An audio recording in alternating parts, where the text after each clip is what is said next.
The last time Claire saw the cub, it was half submerged in freezing water, its small paws clawing at the breaking ice.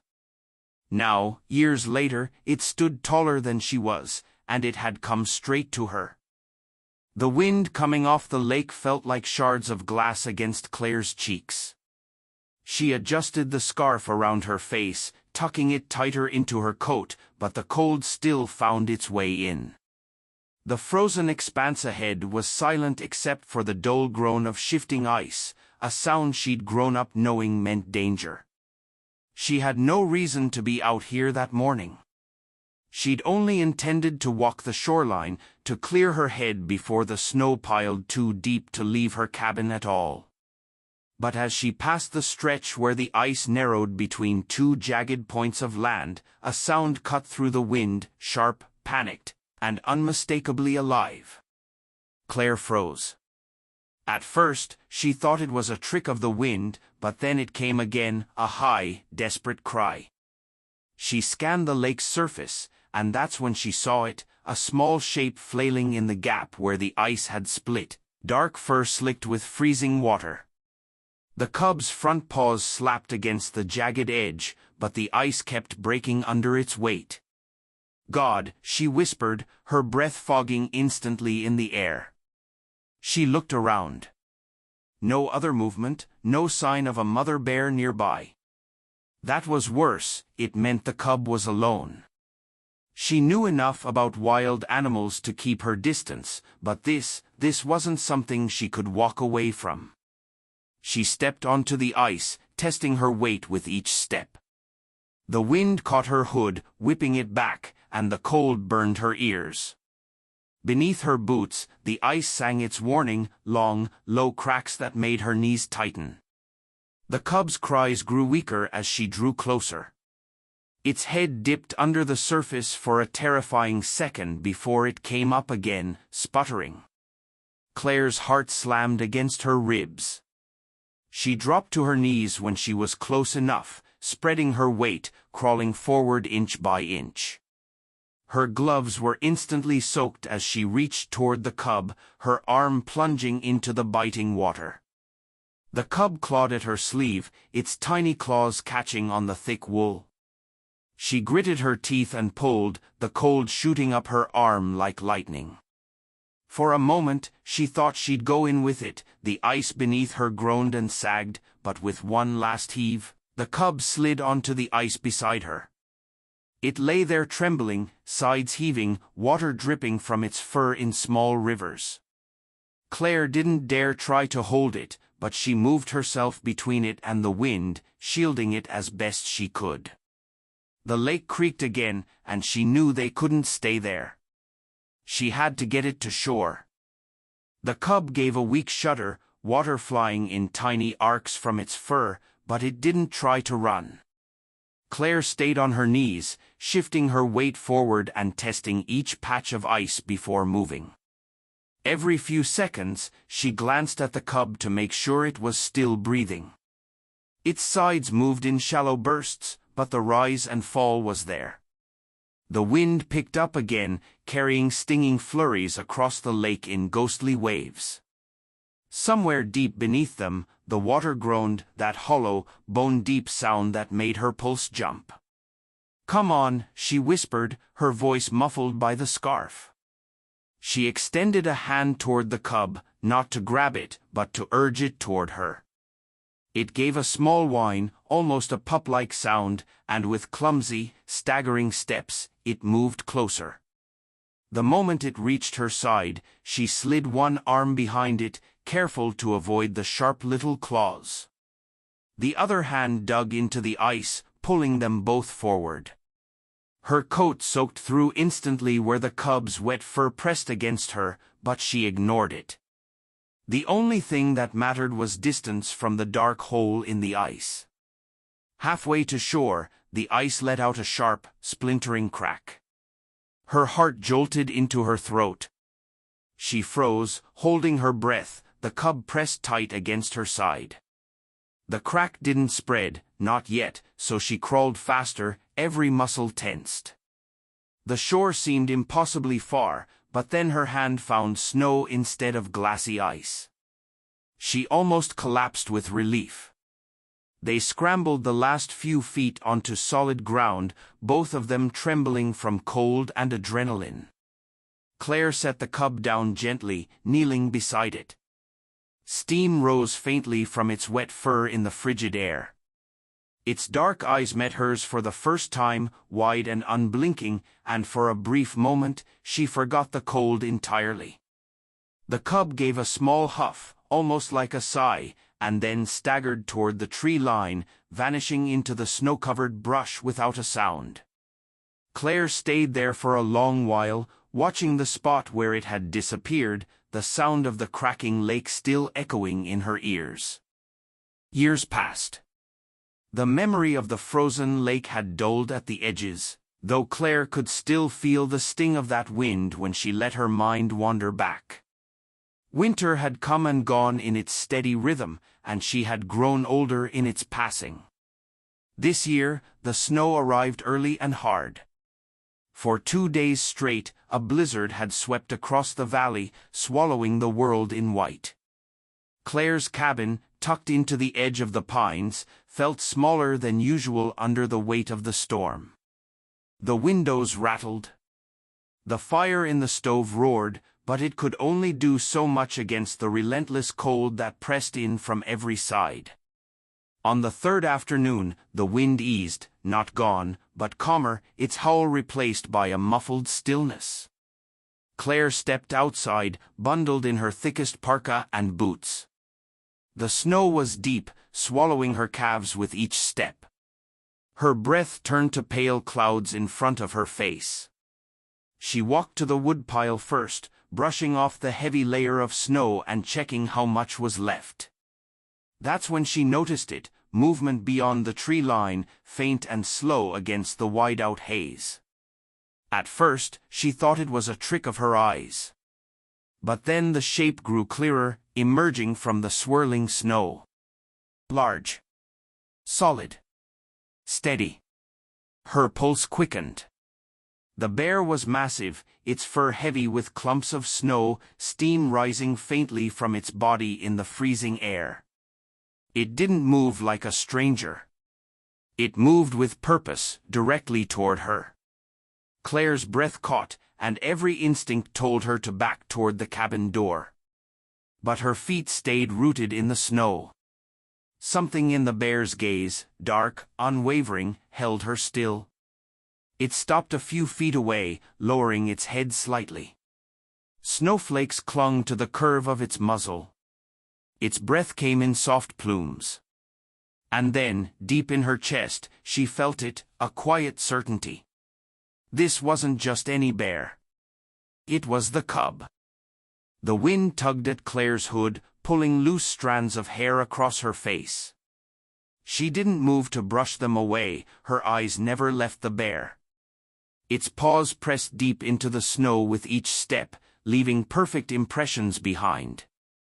The sheer weight of it was obvious in the way the ground gave slightly beneath its frame. Yet there was no threat in its movement, no stiffness in its shoulders. When it reached the last few feet between them, it stopped. For a long moment, they simply stood there, breathing into the cold air. The bear's gaze was steady, unblinking, and close enough now that Claire could see the small flecks of ice caught in the fur around its muzzle. Her heart thudded in her chest. She remembered that same shape of the eyes, only smaller, brighter, desperate for warmth on the day she had pulled it from the water. Slowly, almost without realizing it, Claire crouched down until she was closer to its level. The bear didn't move away. A faint rumble, not quite a growl, more like a deep, steady vibration, came from its chest. "I know you," she whispered, her voice barely more than breath. The bear lowered its head, closing the distance until she could feel the warmth of its breath against her gloves. It was a wild creature, powerful enough to break her with a single movement, but in this moment it stood still, as if giving her permission to bridge the years between them. Claire lifted a gloved hand slowly, watching for any sign of tension. None came. Her fingertips brushed against the fur at the side of its neck, thick, coarse, and warm despite the snow melting along its edges. For the first time in years, she felt the same flood of relief she'd known when she'd hauled the cub onto the ice, both of them shivering and alive. The bear's breath puffed in slow, even clouds, each exhale visible in the freezing air. Claire kept her hand resting lightly against its fur, afraid that moving too quickly might break whatever fragile connection was holding them here together. Then, with a slow shift of weight, the bear stepped past her, not away, but in a half-circle, positioning itself between her and the open stretch of forest. It turned its head back to look at her, rumbling low in its chest again. Claire straightened, unsure what to make of the movement. The bear took a few steps forward, pausing as if to see if she would follow. She hesitated only a second before stepping after it, her boots sinking deep into the powdery snow. They moved together toward the edge of the pines. Snow clung to the heavy branches, bowing them low over the narrow path. The bear's size made it clear where to step, its massive prints formed a trail she could follow without fighting the drifts. After a few minutes, it stopped. The wind whispered through the trees, carrying the faint creak of ice somewhere beyond. The bear lowered its head toward the ground, pawing gently at a small mound of snow until something dark emerged beneath, a smooth, ice-glazed branch. It looked back at her, almost expectant. Claire's breath caught. The shape wasn't just any branch. It was the same type of cedar she remembered from the lakeshore years ago, the kind that had lined the bank where she'd pulled it from the water. She knelt, brushing the snow from its surface, her gloves catching on the ice. "You remember," she murmured, though the sound barely left her throat. The bear stood close, its presence a solid, quiet warmth against the winter air. The moment her glove brushed the icy cedar branch, the memory hit her with startling clarity. The blinding whiteness of that morning, the groan of the ice under her knees, the frantic scrabbling of tiny claws on wool. She could still feel the ache in her shoulders from hauling the cub's weight onto the ice, the way the cold had sunk so deep into her bones that it lingered for days. And now, standing here, the years between that moment and this seemed paper-thin. The bear shifted slightly, its paw sinking into the snow with a soft crunch. Claire looked up at it, and the recognition between them felt almost tangible. It wasn't human memory, not in the way she knew it, but it was something older, rooted in survival and trust. Snow began to fall again, thick, lazy flakes drifting down from the pale sky.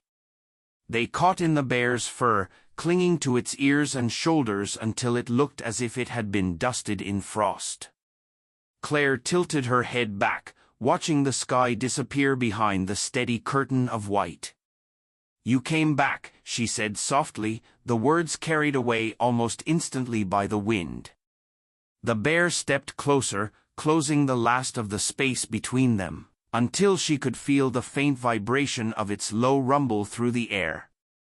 It wasn't a warning, it was a sound of presence, of acknowledgement. She reached out again, resting her palm against its shoulder, and for a moment, neither of them moved. The forest around them was silent except for the muffled patter of snow against branches. In that stillness, Claire realized that this meeting wasn't an accident. The bear had sought her out, finding her in the deep quiet of winter just as she had once found it in the chaos of ice and water. The snowfall thickened, turning the air into a soft white haze. Claire felt the cold beginning to bite through her coat, creeping up from her boots where the snow clung heavy. She was about to suggest to herself, silently, that it was time to head back to the cabin when the bear shifted. It stepped away from her and began to walk, slow but deliberate, down a narrow gap between the trees. Every few paces, it glanced back, as if to make sure she was following.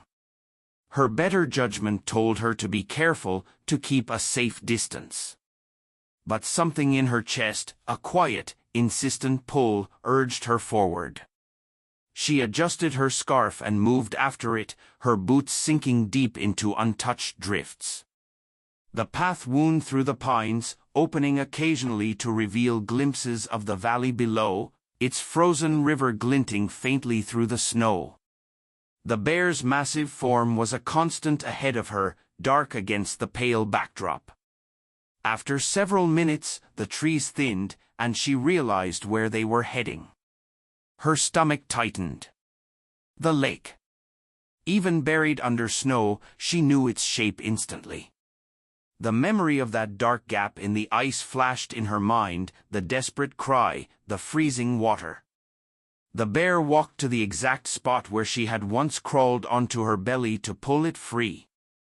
It stopped there, turning slightly to face her. Claire's breath fogged in the still air as she stepped closer. The ice was solid now, layered thick from weeks of deep cold. But standing here, with the bear watching her, the years seemed to collapse. The bear lowered its head, pawed lightly at the snow near the shore, and let out a low, resonant sound, not quite a growl, more like a call held deep in its chest. Claire felt her throat tighten. "You remember," she whispered again, almost afraid of the sound of her own voice in the quiet. The bear stayed still, its dark eyes holding hers. Snow drifted between them, landing silently on ice that had once been moments from taking both their lives.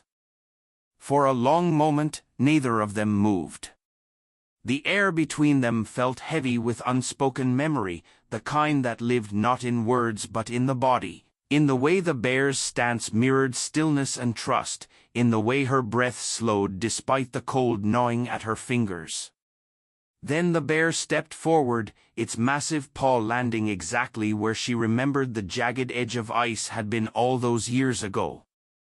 It lowered its head to the snow and began to dig, slow and deliberate, pushing aside the powder until it revealed a patch of the frozen surface beneath. Claire watched, her heart pounding in a strange rhythm, part fear, part awe. The bear wasn't clawing aggressively, it was exposing the ice as though marking the place for her. When it stepped back, she saw it clearly, a faint scar in the ice, darker than the surrounding white, where the currents underneath had shifted the surface. It was as if the lake still bore a mark from that day, the memory frozen into its skin. The bear looked at her then, holding her gaze before lifting its head toward the trees. With a slow, deliberate movement, it turned and walked a few paces onto the ice, just far enough to make her tense, before stopping. Claire took a step forward, instinctively reaching out a hand though the distance between them was too great. "Careful," she murmured, the word lost almost instantly in the open air. The bear's ears twitched. Then, to her surprise, it turned back toward her and returned to the shore, brushing past her with a quiet huff that sent a small cloud of warm breath into the frigid air. It was as if it had wanted to show her something, to remind her, not just of what had happened, but of the bond that had survived the years. The bear lingered at the lake's edge for a few more moments, its breath curling in thick plumes against the cold. Then, with a quiet snort, it turned and began walking toward the tree line, glancing back once to see if she would follow. Claire hesitated, glancing over her shoulder at the distant outline of her cabin, almost swallowed by the white haze. She knew the storm would return soon, but something about the way the bear moved, steady, purposeful, pulled her forward. They walked deeper into the pines, the world narrowing to the crunch of snow beneath her boots and the soft thud of the bear's paws ahead. The wind was muted here, muffled by thick branches heavy with snow. After what felt like 15 minutes, the trees opened into a small clearing she had never seen before. In the center stood a fallen cedar, its trunk split clean down the middle by age and storms. A patch of earth, bare of snow, lay between its roots, almost as if something or someone had kept it clear. The bear moved to the spot and lowered itself onto its haunches, watching her with those same dark eyes. It didn't growl or move to leave. It simply waited. Claire approached slowly, scanning the ground. At first, she saw only frozen leaves and bits of bark. Then she spotted it, a smooth, water-worn stone about the size of her palm, sitting alone in the cleared space. She bent to pick it up. It was cold, but not icy, as if it had been protected from the snow for some time. Turning it over in her hands, she recognized the faint, almost perfectly round indent along one side. Her heart skipped. She knew this stone. She had thrown one just like it onto the ice years ago, trying to test its strength before crawling toward the trapped cub. She looked at the bear. It hadn't moved, but its eyes seemed to follow every motion.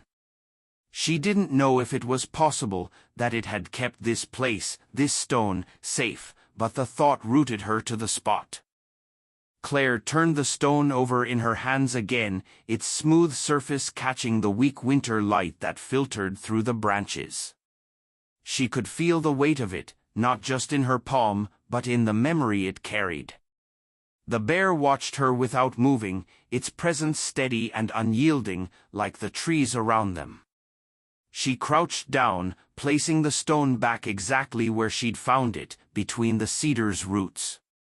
For a moment, her gloved hand lingered there, pressing lightly against the earth as if to seal the gesture. When she looked up, the bear was still there, its breath fogging the air in slow, even puffs. She stood, and they faced each other in the quiet.